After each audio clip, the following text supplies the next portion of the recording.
please subscribe and don't forget to press the bell icon to get notified whenever we upload a new video. दुनिया भर में plastic का इस्तेमाल लगातार बढ़ता जा रहा है, जो पर्यावरण के लिए बेहद हानिकारक है। एक रिपोर्ट के मुताबिक इस वक्त दुनिया भर में 800 करोड़ टन प्लास्टिक मौजूद है। वैज्ञानिकों का अनुमान है कि 2050 तक दुनिया भर में प्लास्टिक की मात्रा 3400 करोड़ टन हो जाएगी, जिसमें करीब 1200 करोड़ टन प्लास्टिक सिर्फ कचरे के तौर पर धरती पर मौजूद रहेगा। जबकि एक आंकड़े के मुताबिक 1950 तक दुनिया भर में प्लास्टिक 2 टन प्लास्टिक था। रिपोर्ट में दावा किया गया है कि करीब 89% प्लास्टिक इस्तेमाल होने के बाद जमीन और समुद्र में यूं ही पड़ा है, जबकि 12% प्लास्टिक का इस्तेमाल इंडस्ट्री में किया जाता है। वहीं सिर्फ 9% प्लास्टिक ही रिसाइकिल हो पाता है।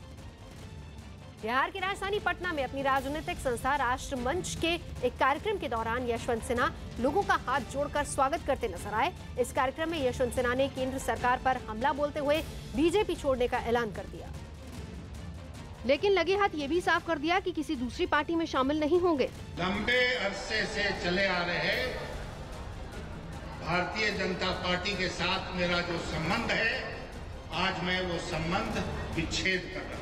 राष्ट्र मंच के इस कार्यक्रम में यशवंत सिन्हा का साथ देने बीजेपी नेता शत्रुघ्न सिन्हा भी पहुंचे। इसके अलावा मंच पर कांग्रेस, आरजेडी और आम आदमी पार्टी के नेता भी मौजूद दिखे। केंद्र सरकार की नीतियों के खिलाफ लगातार अपनी नाराजगी जाहिर करने वाले यशवंत सिन्हा ने यहाँ भी सरकार पर तीखा हमला बोला और सरकार पर लोकतांत्रिक संस्थाओं को कमजोर करने का आरोप लगाया। प्रजातंत्र की संस्थाएं जब मर जाती है ना दोस्तों, तो उसको फिर जीवित करने में बहुत समय। बीजेपी से रिश्ता खत्म करने के बाद यशवंत सिन्हा ने देश में लोकतंत्र की मजबूती के लिए एक बड़ा आंदोलन शुरू करने का ऐलान किया है और इस आंदोलन में लोगों से उनका साथ देने की अपील की। यशवंत सिन्हा एनडीए की पहली सरकार में वित्त मंत्री रहे थे और उनके बेटे जयंत सिन्हा केंद्र की मौजूदा मोदी सरकार में मंत्री हैं। लेकिन इसके बावजूद यशवंत सिन्हा ने मोदी सरकार की आर्थिक और विदेश नीति पर हमला बोलने से कभी गुरेज नहीं किया। इसीलिए अब उनके पार्टी छोड़ने को बीजेपी ने भी अहमियत नहीं दी। I'd rather not say anything more except saying that we never felt his presence in the BJP and we shall not miss his absence. उधर यशवंत सिन्हा के विपक्षी नेताओं के साथ खड़े होने पर बीजेपी प्रवक्ता ने भी तंज कसा। We'll look for his next employment in the party that he seems to be greatly admirer of. सरकार के खिलाफ बयान देने के लिए भी बीजेपी ने यशवंत सिन्हा को निशाने पर लिया। जयपुर के मालपानी अस्पताल पर दिहाड़ी मजदूरों पर क्लिनिकल ट्रायल करने का आरोप लगा है। आरोप है कि 19 अप्रैल को चूरू जिले से दलाल के जरिए 500 रुपए की दिहाड़ी पर 28 मजदूरों को अस्पताल लाया गया और उनको बिना जानकारी दिए दवा का परीक्षण किया गया। इस परीक्षण के दौरान 21 लोगों की तबीयत बिगड़ गई। पीड़ितों का आरोप है कि ये परीक्षण बिना उनकी अनुमति के किया गया। हालांकि अस्पताल प्रशासन ने पीड़ितों के इन आरोपों से इनकार किया है।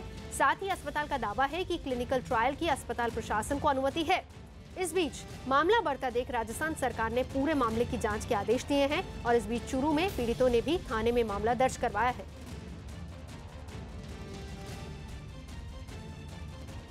कितने रुपए जानगी से लेके आए, कितने रुपए देने की बात हुई? 500 रुपए दिल्ली से। फिर आपको यहाँ पे एक्सपेरिमेंट, दवाई का एक्सपेरिमेंट किया गया।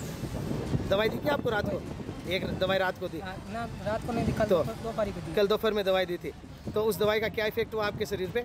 शरीर पे मेरे तो पैर दुख रहा था और नशा हो गया, बहुत पूरा नशा होने लग गया और पाँव दर्द करने लग गया, आपको चक्कर आने लग गए।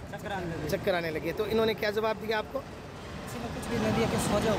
गाँव से मैं थे 19-20-21 जन आए थे, बाकी 4 को वापस भेज दिया गया। उन्होंने दवाई लेने से मना कर दिया। वो तो 3 कल गए थे, एक आज सुबह गया था। बाकी हम इधर 19 जने रहे, 16-20 जने रहे इधर और हमको टेबलेट दे रहे हैं। जयपुर के मालपानी अस्पताल पर आरोप ये है कि क्लिनिकल ट्रायल किया और बिना इजाज़त के कुछ लोगों का क्लिनिकल ट्रायल कर दिया गया। हमारे साथ डॉक्टर एन के मालपानी हैं, जो उसके डायरेक्टर हैं। मालपानी साहब, जो आप पर आरोप लग रहा है कि आपने दिहाड़ी मजदूरों को बुलाया और बिना परमिशन के उनका क्लिनिकल ट्रायल कर लिया, एक दवा का एक्सपेरिमेंट कर दिया उन पर। ये साहब, ये गलत और सरासर गलत न्यूज़ है। मैं इसको सिरे से खारिज करता हूँ। ऐसा कुछ नहीं हुआ है। मैं ये बता देना चाहता हूँ कि हमारा सेंट्रल गवर्नमेंट ऑफ इंडिया की तरफ से क्लिनिकल ट्रायल्स के लिए रिकॉग्नाइज्ड है एंड ये प्रोसेस हम कई सालों से कर रहे हैं, होती रहती है। अभी जो ये विषय खड़ा हुआ है, ये उसके बारे में मैं बताना चाहता हूँ शॉर्ट में कि हमारे पास एक क्लिनिकल ट्रायल आई हुई जो पाइपलाइन में है ये ओस्टियोआर्थराइटिस, जोड़ों की बीमारी जो ख़ास तौर से 40-50 साल के बाद ही होती है, उनके लिए कोई दवाई किसी कंपनी की ट्रायल के लिए आई थी। तो उसके लिए हम लोग जैसा सभी ट्रायल्स में करते हैं, वॉलंटियर्स इनवाइट करते हैं कि कोई इस जांच में शामिल होना चाहे तो आएँ, और फिर उनकी पूरी जांच करके, इंक्लूजन और एक्सक्लूजन क्राइटेरिया करके पूरी जांच करके उनको शामिल किया जाता है ट्रायल में। केंद्र सरकार ने पॉक्सो एक्ट में संशोधन किया है। नए संशोधन के मुताबिक 12 साल तक की बच्चियों के बलात्कारियों को फांसी देने का प्रावधान है। लेकिन अब इस संशोधन को लेकर भी सियासत शुरू हो गई है। कांग्रेस में ही इसको लेकर अलग अलग राय दिखाई दे रही है। पंजाब के मुख्यमंत्री कैप्टन अमरिंदर सिंह ने पॉक्सो एक्ट में संशोधन का समर्थन किया, लेकिन उन्हीं की पार्टी की रेणुका चौधरी और शकील अहमद ने इसको लेकर सवाल खड़े कर दिए। शकील अहमद का आरोप है कि सरकार की नीयत साफ नहीं है, इसीलिए नए कानून का फायदा पीड़ित को मिलना मुश्किल है, क्योंकि बीजेपी के लोग ही बलात्कारियों की मदद करते हैं।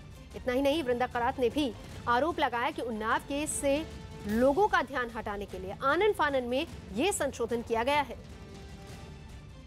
Already issued a statement that I totally endorse that law. I am for it. That उनको पकड़ के इनको लटकाना चाहिए। सरकारी पार्टी के लोग ही मदद करने बलात्कारियों के पहुंच जाएंगे तो जो एजेंसी है, जो पुलिस है, जो जांच की टीम है, उस पर असर पड़ता है और वो न्यायालय के सामने साक्ष्य नहीं रख सकेगा। इसलिए आप कोई कानून बना लीजिए, आपकी नीयत साफ होनी चाहिए कि जो भी इस तरह का जघन्य अपराध करता है, चाहे किसी पार्टी, किसी धर्म, किसी मूल, किसी गोत्र, किसी जात का हो, उसको सख्त से सख्त सजा दी जाएगी। अगर ये आप मन में साफ कर लीजिएगा तो कहीं कोई द्वंद्व नहीं। Actual issue here is that those in government are defending the rapists. So the penalties have to be against those who are rapist rakshaks. UP के बस्ती में सदर तहसील परिसर में कई साल पुराने एक पेड़ से धुआं निकलता नजर आया, जिसके बाद बड़ी संख्या में आसपास के लोग इसे देखने पहुंच गए। जबकि प्रशासन के लोग पेड़ पर बने चबूतरे को मशीन से देखकर वहां से निकल रहे धुएं को रोकने की कोशिश में जुट गए। धुआं निकलते मैं देखा, उसके बाद फिर लोगों को बताया, फिर एक बोतल पानी रखा था उन्हीं का जो यहाँ बैठते हैं, फिर वो बोतल पूरा पानी में उसमें डाल दिया। पेड़ के अंदर से निकलता धुआं बंद नहीं होने के बाद वहाँ मौजूद लोगों में हड़कंप मच गया, जिसके बाद दमकल की गाड़ियों को बुलाया गया और पाइप के जरिए पेड़ के अंदर पानी डाला गया। लेकिन दमकल की 3 गाड़ियों की कोशिश के बावजूद भी पेड़ के अंदर से धुआं निकलना बंद नहीं हुआ। पंजाब के अमृतसर में एक मां हाथ में अपने 22 साल की बेटी की तस्वीर लेकर दिखाने लगी। उसका बेटा अमरजीत सिंह 13 दिन पहले तीर्थ यात्रा के लिए पाकिस्तान गया था, लेकिन वो भारत लौटकर नहीं आया, जिसके बाद अमरजीत की मां परेशान होकर उसकी तस्वीर दिखाने लगी। अमरजीत सिंह अमृतसर के निरंजनपुरा गांव से तीर्थ यात्रियों के जत्थे के साथ 9 अप्रैल को पाकिस्तान गया था, लेकिन वो अपने जत्थे के साथ भारत नहीं लौटा। इसके बाद अमरजीत के घर पर उसके लापता होने से परेशान लोग पहुंचने लगे। क्यों गया जी वो पाकिस्तान? वो ननकारा सब मत्था टेकने गए। अमरजीत के घर वालों ने पाकिस्तान में उसे तलाशने के लिए सरकार से मदद मांगी। अमरजीत के पाकिस्तान में लापता होने की खबर सुनने के बाद अमृतसर के निरंजनपुरा गाँव में पुलिस ने भी तफ्तीश शुरू कर दी। देश में बलात्कार की घटनाओं पर अपने एक बयान को लेकर केंद्रीय मंत्री संतोष गंगवार विवादों में घिर गए हैं। बरेली में पत्रकारों से बातचीत में संतोष गंगवार ने कहा कि देश में 1-2 बलात्कार की घटनाओं पर बतंगड़ नहीं बनाया जाना चाहिए। इतना ही नहीं, संतोष गंगवार ने कठुआ और उन्नाव रेप की घटनाओं को दुर्भाग्यपूर्ण तो बताया, लेकिन साथ ही कह दिया कि ऐसी घटनाओं को रोका नहीं जा सकता। ऐसी घटनाएं दुर्भाग्यपूर्ण स्थिति होती है, पर कभी कभी रोका नहीं जा सकता है। पर सरकार सब जगह सक्रिय है, तत्पर है, कार्रवाई कर रही है, ये सबको दिखाई दे रहा है। पर इतने बड़े देश में 1-2 घटना अगर हो जाए तो केवल उसको ही एक बतंगड़ बनाकर काम किया जाए, ये भी उचित नहीं है। एक प्रभावी कदम सरकार उठा रही है तो ये समझ में आना चाहिए। मध्य प्रदेश के देवास में कांग्रेस के कुछ नेता श्यामा प्रसाद मुखर्जी की एक टूटी फूटी मूर्ति की साफ सफाई करते दिखे। इसके बाद कांग्रेस के नेताओं ने बीजेपी पर अपने ही महापुरुषों की प्रतिमा का ख्याल न रख पाने का आरोप लगाया, क्योंकि कांग्रेस के नेताओं का आरोप है कि उन्हें श्यामा प्रसाद मुखर्जी की मूर्ति कचरे के ढेर में मिली, जिसके बाद उन्होंने मूर्ति की सफाई शुरू की। यही नहीं, कांग्रेस के नेताओं ने मूर्ति को साफ करने के बाद दूध से उसका अभिषेक भी किया। ऐसी जगह नगर निगम वालों और प्राधिकरण के लोगों ने उनको डाल के रखा है कचरे के अंदर, खंडित है। कांग्रेस के नेताओं के इस आरोप को देवास के मेयर ने गलत बताया और मामले की पूरी जानकारी लेने का भरोसा भी दिया। वो बहुत पहले प्राधिकरण ने लगाई थी, जिसको में तोड़फोड़ हो गई थी और वो हटा दी गई है। लेकिन कांग्रेसी नेताओं ने मामले का फायदा उठाने में चूक नहीं की और मूर्ति की साफ सफाई करने के बाद उसे मेयर के बंगले में भेज दिया। यूपी में जल्दी ही कई मंत्रियों की छुट्टी हो सकती है और कुछ मंत्रियों के विभाग बदले जा सकते हैं।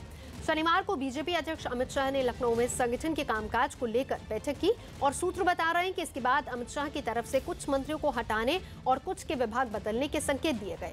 इतना ही नहीं, सूत्रों के मुताबिक जल्दी ही यूपी बीजेपी के संगठन में भी बदलाव दिखाई देगा। अमित शाह की तरफ से संदेश दिया गया है कि 2019 के चुनाव को देखते हुए बीजेपी ज्यादा ध्यान कांग्रेस के गढ़ यानी अमेठी और रायबरेली पर देना चाहती है।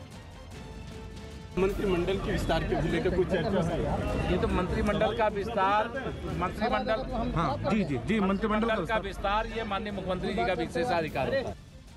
बीजेपी से नाराज चल रही शिवसेना के प्रमुख उद्धव ठाकरे ने बीजेपी पर तीखा हमला किया है। शिवसेना प्रमुख ने आरोप लगाया है कि सरकार में आते ही बीजेपी हिंदुत्व भूल गई है। उद्धव ठाकरे ने बीजेपी पर हमला करते हुए कहा कि जब हिंदुत्व पर संकट था तो शिवसेना अच्छी लग रही थी, लेकिन अब बीजेपी को महबूबा मुफ्ती ज्यादा प्यारी हो गई है।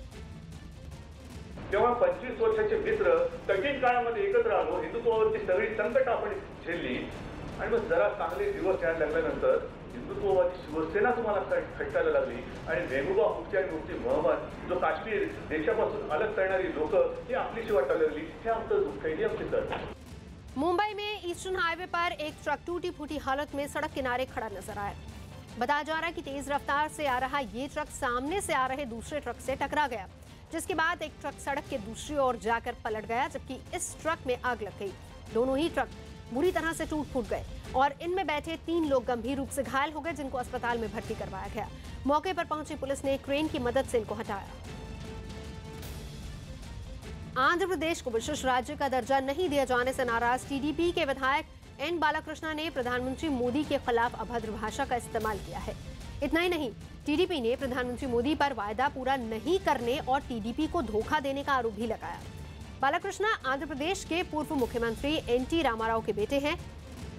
जब एन बालाकृष्णा प्रधानमंत्री के खिलाफ अभद्र भाषा का इस्तेमाल कर रहे थे, उस समय चंद्रबाबू नायडू भी मौजूद थे। बीजेपी ने इस तरह की भाषा पर नाराजगी जताई है, साथ ही राज्यपाल से शिकायत कर विधायक बालाकृष्णा के खिलाफ कार्रवाई की मांग की है।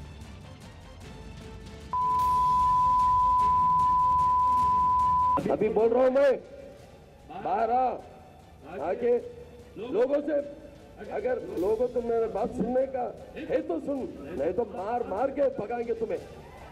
तू जिधर भी जा, तू चाहे एक बंकर में जाके छुप जा, भारत माता नहीं चाहेगी तुम्हें, जैसे दफन कर देगी तुझे।